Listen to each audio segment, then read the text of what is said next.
Tower of God. Man, I tell you, this anime blew my mind. Tower of God is a Korean-made webtoon that massively gained popularity this year. It's a series on Crunchyroll, and for the most part, a lot of people appreciated it, including myself. In fact, I actually find it to be incredibly amazing. I would even consider it in my top 5 favorite anime at this point. In this video, I want to describe my experience with Tower of God and why I think it is amazing as I say it is. I don't really have a concrete way of how I'm going to structure this, so I'm just going the talk way and hopefully you guys will understand where I'm coming from. Also, there will be some spoilers, but not hugely deep ones. I will pretty much only be scratching the surface and summarizing what happens, while also pointing out important aspects of why I think you should watch. These aspects need to be heard, because I think these are the most important for getting someone excited for the series. I honestly think these will make you more excited to watch once you've heard them, so I don't think you guys will be too upset. If you don't want spoilers period though, I would click off this video now. Just know that your experience of Tower of God will still be an amazing one. I guarantee it.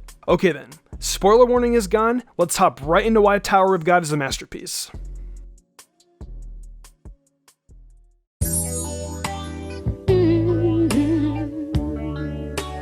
Also, a small disclaimer before we begin, I pronounce Rachel's name as Rahel, the same exact way Bomb does in the anime. If this bothers you guys, let me know in the comments below, and I'll gladly change it to Rachel for the next piece of Tower of God content that I cover. Anyways, let's begin the video.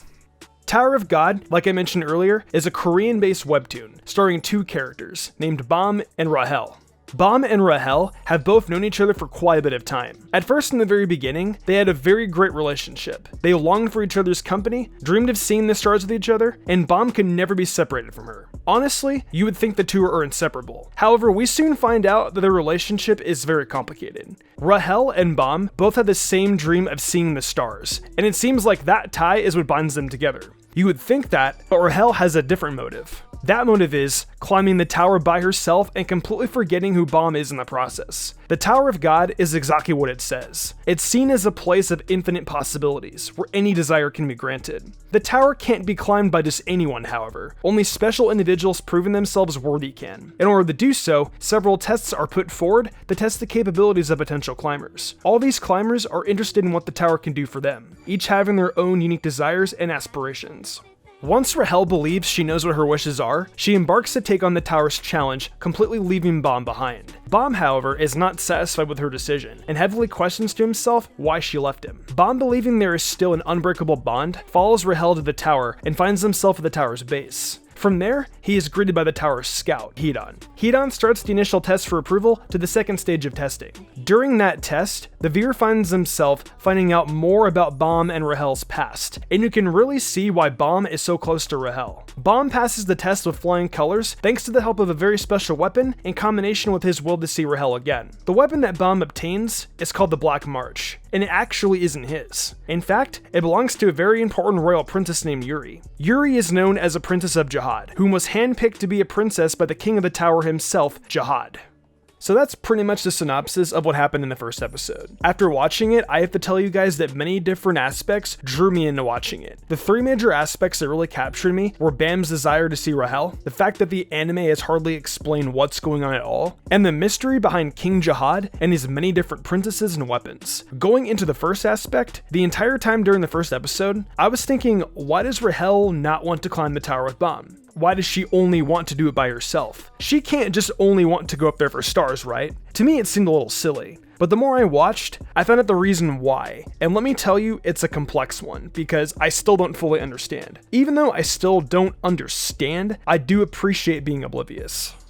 Speaking of not understanding, that's actually the second aspect I really love about Tower of God. The aspect of not comprehending is what makes Tower of God so appealing to watch. What I mean by that is, nothing is explained at all in the beginning. Tower of God introduced a new style of storytelling to me that I didn't think worked well at all. Tower of God teaches you as you watch. The writers intended for there to be many questions, because the viewer is bombarded with so much information at the beginning.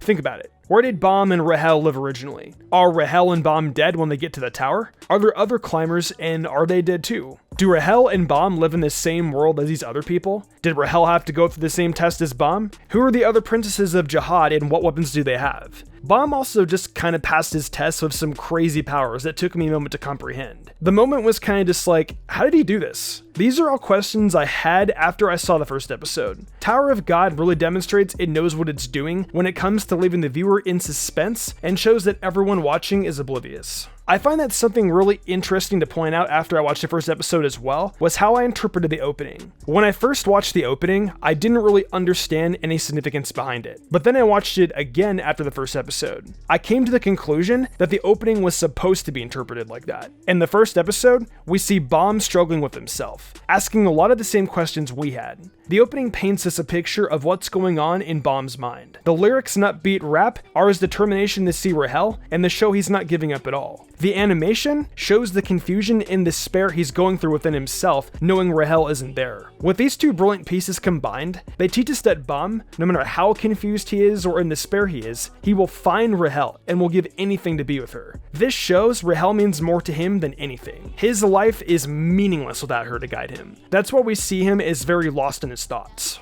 Tower of God not only has this deep mystery aspect, but it also has the traditional shonen action that a lot of people crave. I will tell you right now, the art style of Tower of God really just shows how floaty the action can be. You will see what I mean as you watch. The first episode depicts that decently well, and it doesn't take that long to show up. Even before then though, the opening demonstrates there's going to be a lot of action due to the upbeat rap and the opening animation sequence. So I feel a lot of traditional shonen watchers will really feel captured by this if they do decide to watch.